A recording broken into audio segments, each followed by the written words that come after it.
Doctor साहिबा, मेरे पहले से 3 बच्चे हैं और अभी मैं पेट से हूँ।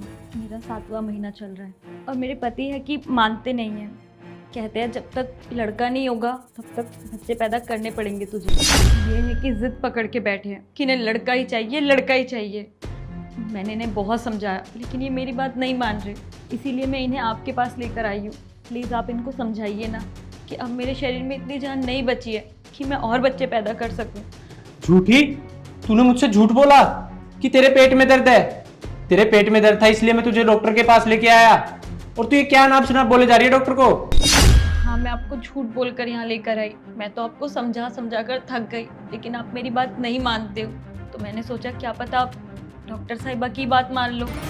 आप समझते क्यों नहीं हो कि मेरा भी शरीर है, अब मेरे अंदर इतनी जान नहीं है कि मैं और बच्चे पैदा कर सकूं। आपके एक लड़के की चाह में मैं अपनी ज़िंदगी क्यों बर्बाद करूं?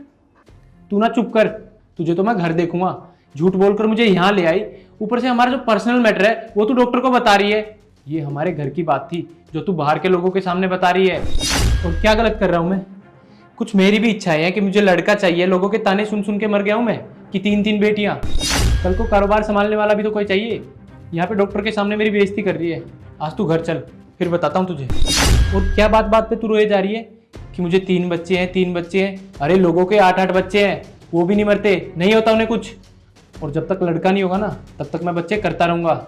मुझे कोई नहीं रोक सकता, ना ये डॉक्टर ना तुम।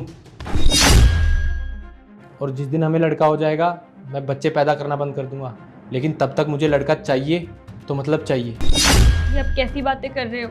लड़का और लड़की पैदा करना मेरे हाथ में नहीं है, ये तो भगवान की देन है। और डॉक्टर साहिबा, मैंने डिसाइड कर लिया है, इस बच्चे के बाद ना आप मेरी नसबंदी कर देना, फिर चाहे लड़की हो या लड़का, मुझे इससे फर्क नहीं पड़ता। ये क्या बकवास कर रही है तू? देखिए डॉक्टर साहिबा, कैसे गुस्सा कर रहे हैं। प्लीज़ आप इन्हें समझाइए ना, मेरी बात तो ये समझते ही नहीं है। मैं समझा समझा कर थक गई हूँ। आप तो पढ़ी लिखी हैं, आप इन्हें समझाइए तो क्या पता ये समझ जाए। चुप कर जा तू। रिलैक्स, आप लोग लड़ना बंद करिए। और मिस्टर सौरभ, आपकी वाइफ नहीं चाहती कि वो तीसरा या चौथा बच्चा करे, तो आप क्यों ज़बरदस्ती कर रहे हैं अपनी वाइफ के साथ? आपको मालूम है ये टोटली इलीगल है।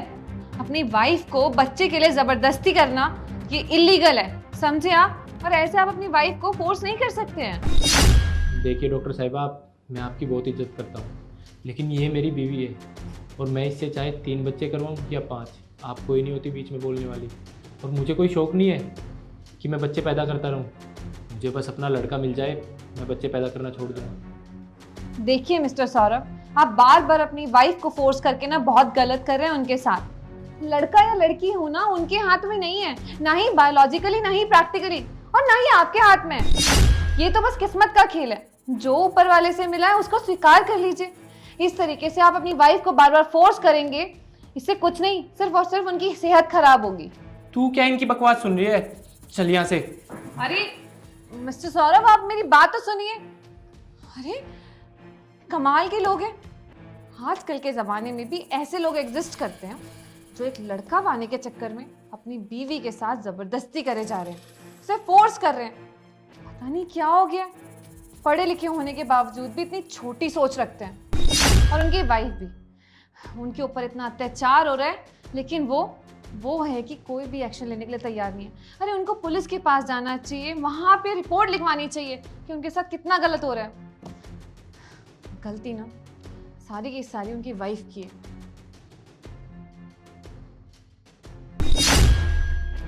अरे भैया रुको रुको, अरे यार जरा 100 रुपये दे दो। वो सुबह से कुछ खाया नहीं है, पेट में भी गुड़गुड़ हो रही है। 100 रुपये की बात है भैया, दे दो ना। ये तो वही है ना, हमारे पड़ोस में रहता है जो वर्मा जी का लड़का। अरे आप तो चांद भाई हो ना, जो हमारे पड़ोस में रहते हैं। बढ़िया है बढ़िया। देखो अब तो जान पहचान भी हो गई। अब दे दो ना, 100 रुपये दे दो यार प्लीज। हाँ हाँ मैं वही हूँ, लेकिन तुम यहाँ क्या कर रहे हो? अरे चांद भाई क्या ही बताऊं, वो मेरा जो बाप है ना, प्रॉपर्टी के लिए बहुत मरता है। मैंने प्रॉपर्टी में से कुछ हिस्सा ही बेच दिया था अपने काम के लिए, क्योंकि मुझे अपना बिजनेस स्टार्ट करना था। और ये उससे सहा नहीं गया और मुझे घर से बाहर निकाल दिया। मेरी 2 बहनें हैं, एक आईएएस है और एक डॉक्टर है। दोनों बहुत कामयाब हैं, तो इसी बात से ना मेरा बाप जलता है मुझसे, क्योंकि मैं निकम्मा ठहरा, नल्ला ठहरा। लेकिन मुझे भी तो अपना बिजनेस स्टार्ट करना था, तो उसी चक्कर में मैंने अपनी थोड़ी सी प्रॉपर्टी बेच दी और उसने मुझे घर से बाहर निकाल दिया। देखा आपने, आपको भी लड़का चाहिए ना, वर्मा जी को भी लड़का चाहिए था। जब उनको लड़का हुआ तो उन्हें कितना घमंड आ गया, और आज उनकी एक लड़की IAS ऑफिसर है तो दूसरी डॉक्टर, वही उनको संभालती है। तुम सही कह रही हो श्वेता, लड़का पाने की जिद में मैंने तुम्हें बहुत परेशान किया है। तुमने इतनी तकलीफ सही मेरे लिए, मेरे लड़के के लिए। कल को हमारे घर में ऐसा निकम्मा लड़का पैदा हो गया तो क्या करेंगे हम? जरूरी नहीं कि लड़के ही नाम रोशन करे, लड़कियां भी कर सकती है। मुझे माफ़ कर दो, मुझसे बहुत बड़ी गलती हो गई।